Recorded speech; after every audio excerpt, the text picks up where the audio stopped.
Congress party వచ్చిన నుండి 6 గ్యారంటీల ముందుకు వచ్చిన వాళ్ళు తెలంగాణ ప్రజలంతా ఒకసారి మార్పు కావాలని రేవంత్ రెడ్డికి ఓట్లు వేసారు. కాంగ్రెస్ పార్టీకి ఓట్లు వేసిండ్రు. వాళ్ళ వికలాంగులకు సుతా 4,000 రూపాయలు ఇస్తా అని సుతా పింఛన్లు పెంచుతానన్నాడు. 4,000 రూపాయలు సుతా పింఛన్లు ఇదివరకు వేయలేదు.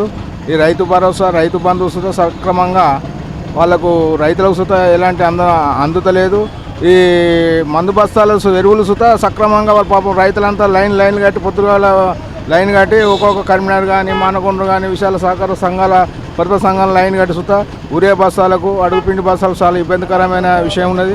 దీన్ని వెంటనే ప్రభుత్వం చర్య తీసుకొని ప్రతి ఒక్కరికి న్యాయం చేకూర్చాలని మనవి చేస్తున్నాను. బడ్జెట్ విషయంలో మాత్రం అది జీరో అనిపిస్తుంది. బడ్జెట్ మాకు ఎలాంటి బడ్జెట్ అనేది సుతా కన్ఫర్మ్ అన్నట్టు కనబడతలేదు. ఇన్ని రోజులు వ్యవస్థ అనేది ఇప్పుడు లేదు కాంగ్రెస్ ప్రభుత్వం వచ్చిన నుంచి. అది విషయం.